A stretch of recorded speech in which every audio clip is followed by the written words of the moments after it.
El niño con el pijama de rayas. 7. El día que madre se atribuyó el mérito de algo que no había hecho.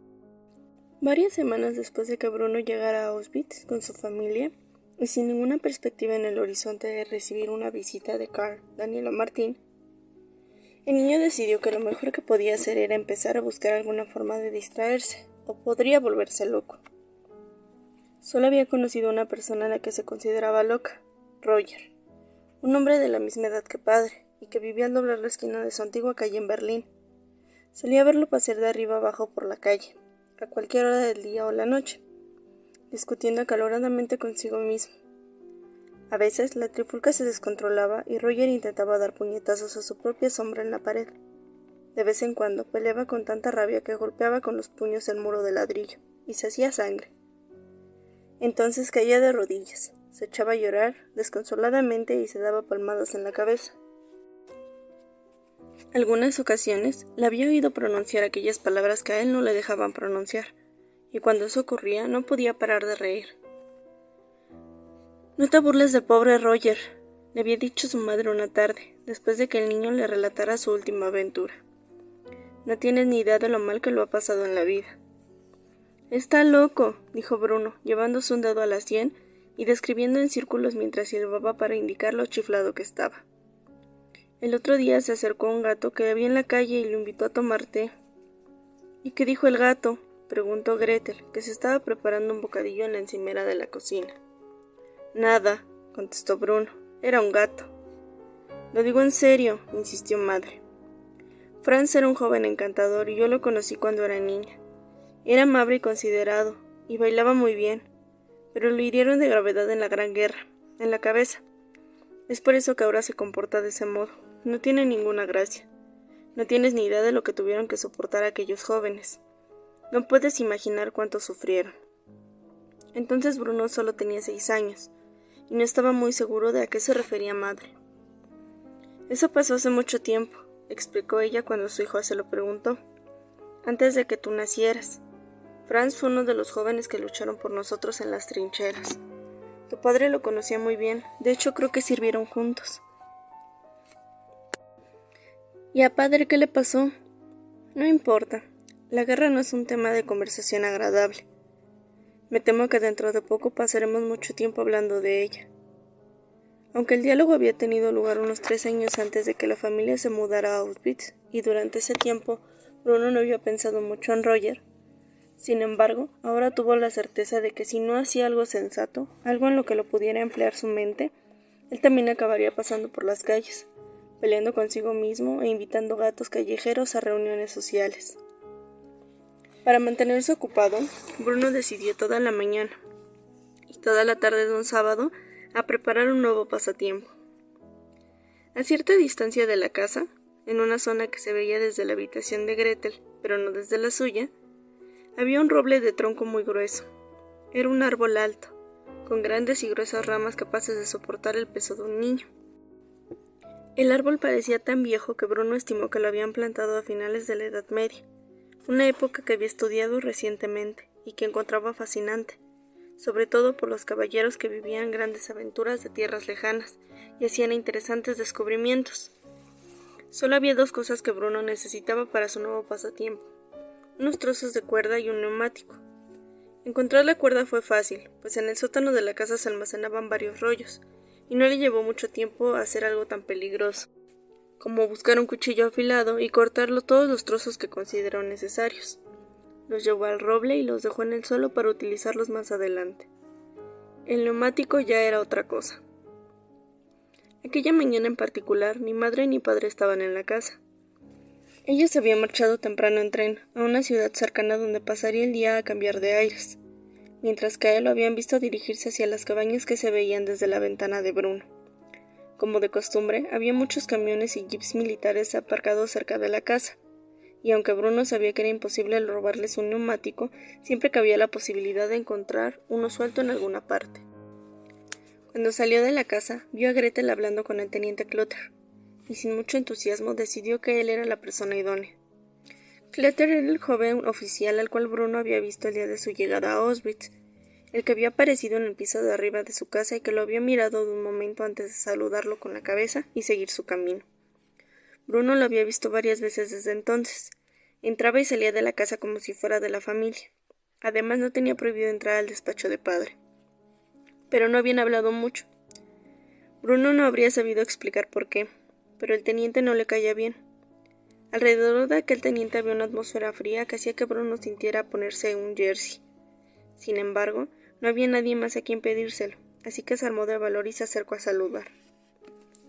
La mayoría de los días el joven oficial presentaba un aspecto muy elegante. Se pasaba con aire resuelto y daba la impresión de que le hubieran planchado el uniforme una vez puesto. Siempre lucía las botas negras perfectamente embetunadas y el rubio cabello con raya a un lado y perfectamente peinado, algo que conservaba las marcas del peine, como un campo recién labrado. Además, se ponía tanta colonia que sabías cuándo iba a aparecer porque lo olías de lejos.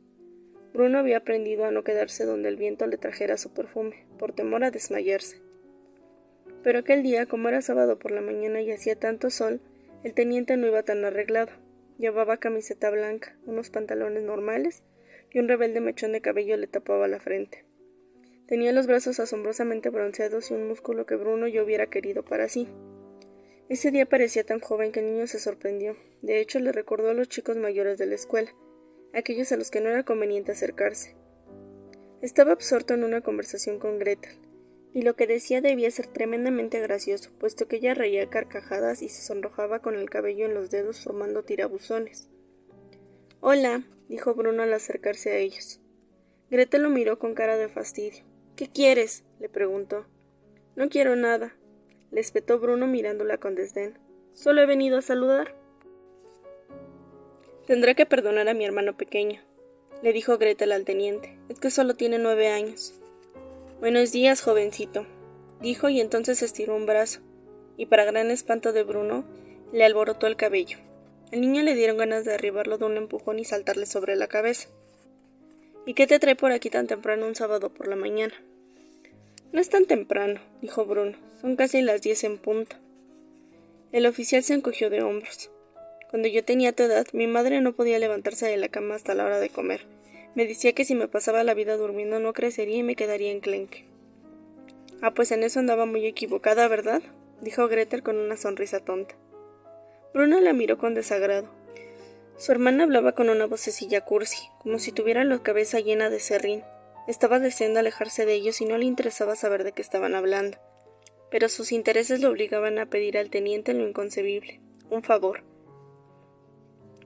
«¿Puedo pedirle un favor?», preguntó. «Adelante», dijo, y Gretel rió otra vez, aunque no había nada de qué reír. «¿Sabes si hay algún neumático de recambio por aquí? De alguno de los jeeps, quizá, o de algún camión, uno que ya no utilice».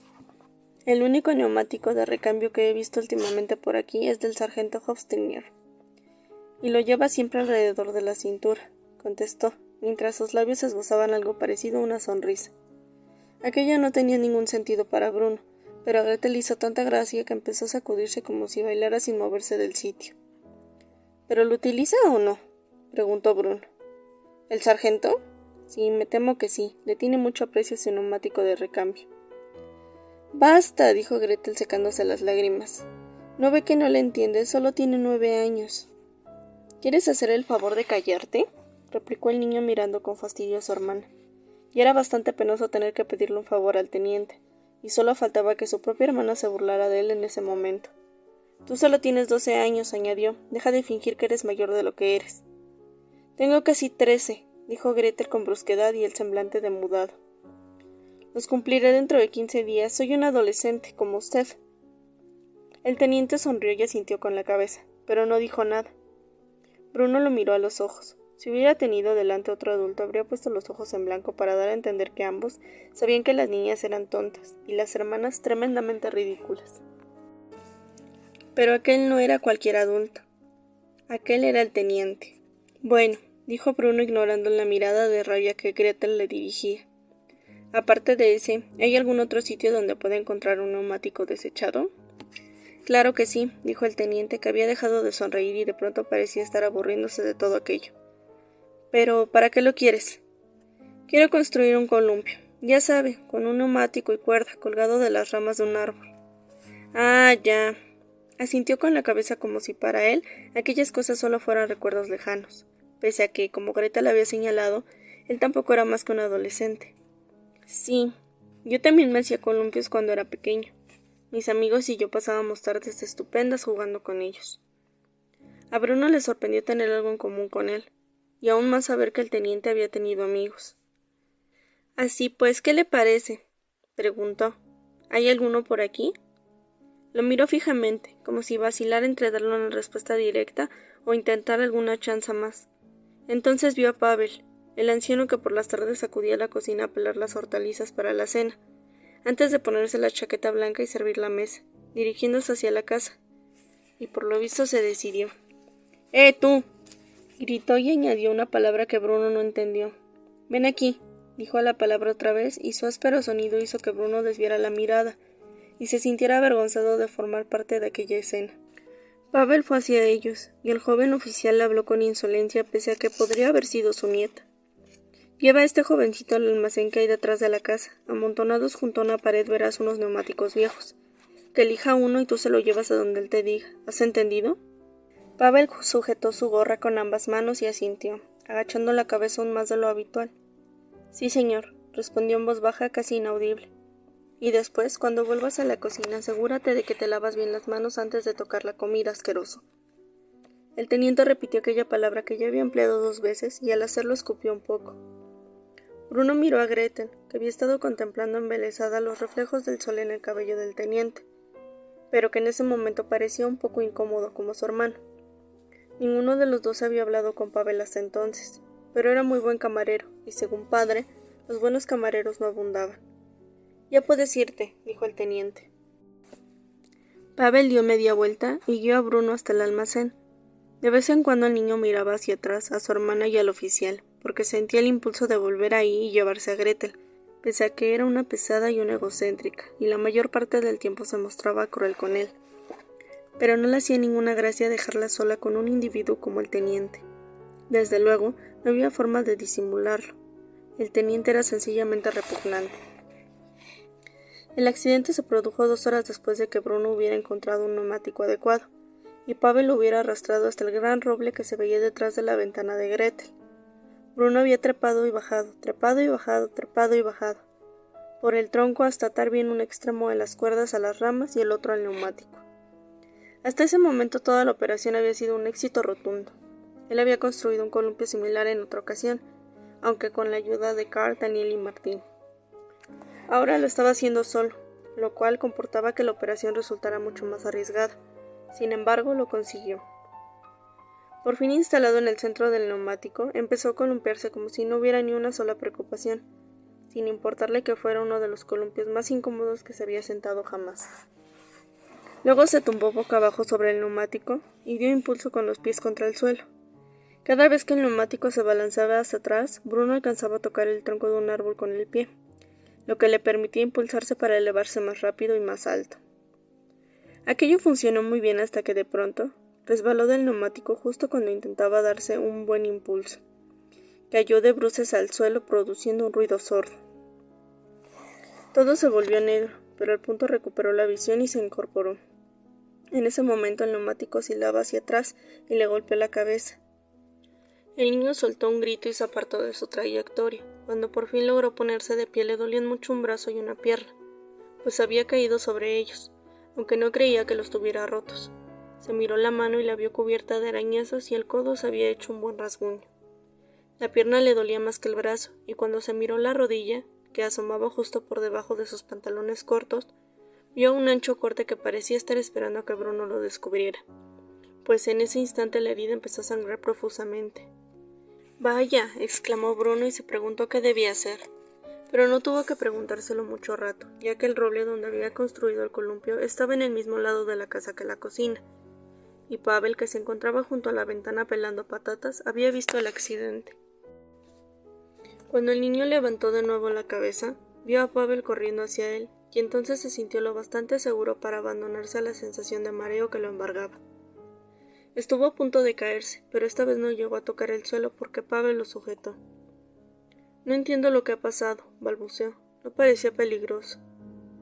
Te elevabas demasiado, dijo Pavel en voz baja. Te he visto. Estaba pensando que en cualquier momento te harías daño. Y me lo he hecho, dijo Bruno. Sí, eso parece. Pavel lo llevó en brazos por el jardín hacia la casa, entró en la cocina y lo sentó en una silla.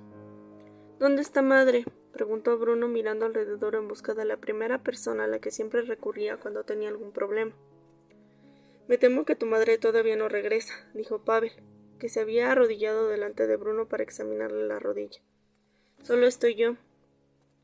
Entonces, ¿qué va a suceder? Le entró un poco de miedo, una emoción que quizá le provocaría el llanto. Podría morir desangrado. Pavel rió un poco y negó con la cabeza. No vas a morir desangrado, le aseguró, acercó un taburete y le puso la pierna de Bruno encima. No te muevas, ahí hay un botiquín. El niño observó cómo cogía el botiquín verde de un armario y llenaba un cuenco con agua, probándola primero con el dedo para asegurarse de que no estaba demasiado fría. ¿Tendrán que llevarme al hospital?, preguntó Bruno. No. Pavel se arrodilló de nuevo a su lado, mojó un paño con el agua del cuenco y se lo aplicó con cuidado en la rodilla. Bruno hizo una mueca de dolor pese a que en realidad no le dolió demasiado. Solo es un pequeño corte, ni siquiera necesitarás puntos. Bruno frunció el entrecejo y se mordió el labio con nerviosismo mientras Pavel le limpiaba la sangre de la herida. Luego le aplicaba otro paño y presionaba unos minutos. Cuando retiró el paño con cuidado, la herida había dejado de sangrar. Entonces agarró una botellita con un líquido verde del botiquín y le dio unos toques a la herida, que a Bruno le escocieron bastante y le hicieron decir varios ¡ay! No duele tanto, dijo Pavel con voz suave y amable. Si piensas que duele más de lo que en realidad duele, es peor. Bruno se dijo que aquello tenía sentido, y se controló para no soltar otro ¡ay! Cuando Pavel hubo terminado de aplicarle el líquido verde, buscó un apósito en el botiquín y le cubrió la herida. Listo, dijo. Así está mejor, ¿no? Bruno asintió con la cabeza, avergonzándose un poco de no haber demostrado todo el valor que le habría gustado. Gracias, dijo. De nada, repuso Pavel. Ahora tienes que quedarte aquí sentado unos minutos. Dentro de un rato podrás volver a andar, ¿de acuerdo? Deja que la herida descanse, y será mejor que hoy no vuelvas a subirte al columpio. Bruno asintió y mantuvo la pierna estirada encima del taburete, mientras Pavel iba al fregadero y se lavaba conmesuradamente las manos, frotándose incluso debajo de las uñas con un cepillo, antes de secárselas y volver con las patatas. ¿Le contarás a madre lo que ha pasado?, preguntó Bruno, que llevaba unos minutos cuestionándose si lo considerarían un héroe por haber sufrido un accidente o un granuja por haber construido un artilugio peligroso. Creo que lo veré ella misma, contestó Pavel. Llevó las zanahorias a la mesa y se sentó frente a Bruno. Se puso a pelarlas encima de un periódico viejo. Sí, supongo que sí. A lo mejor quiere llevarme al médico.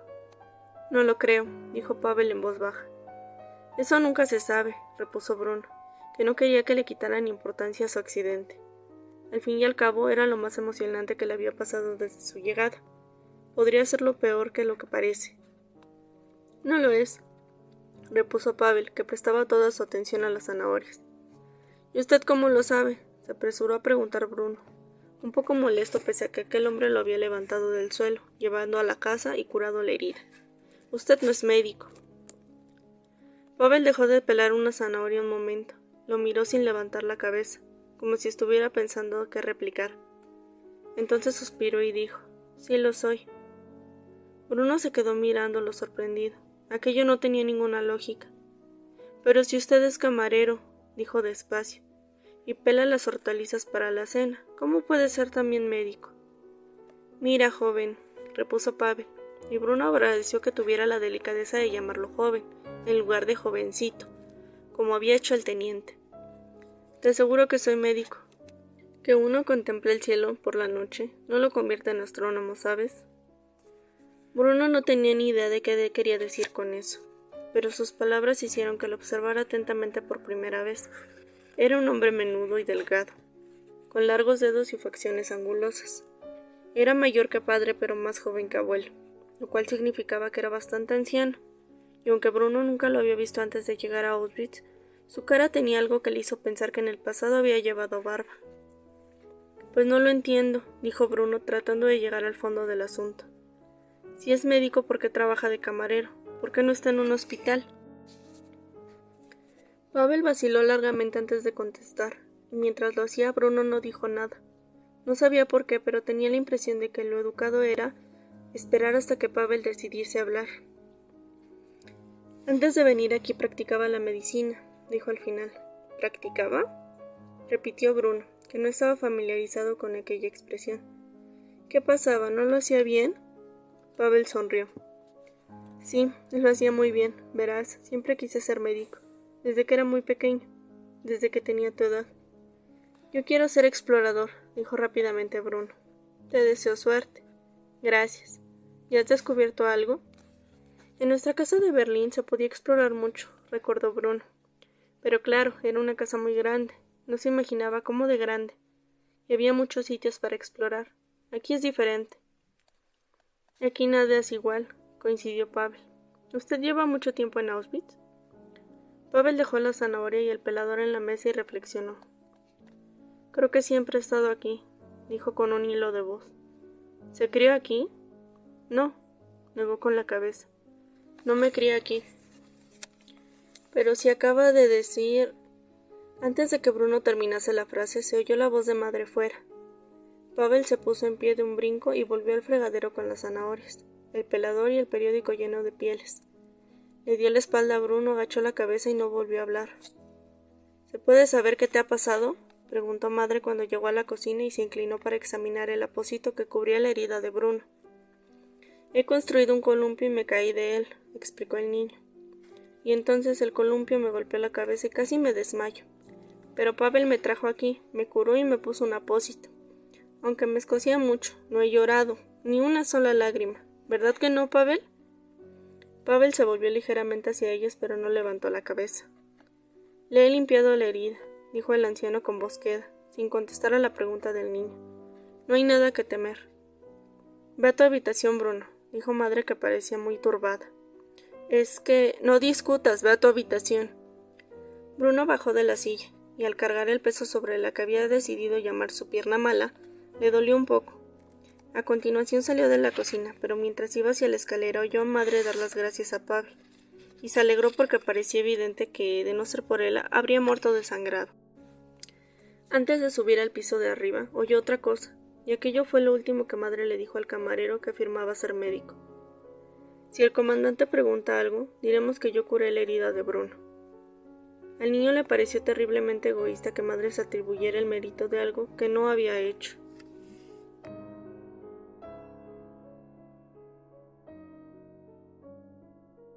No olvides suscribirte, darle like y compartirlo con un amigo. ¡Hasta la próxima!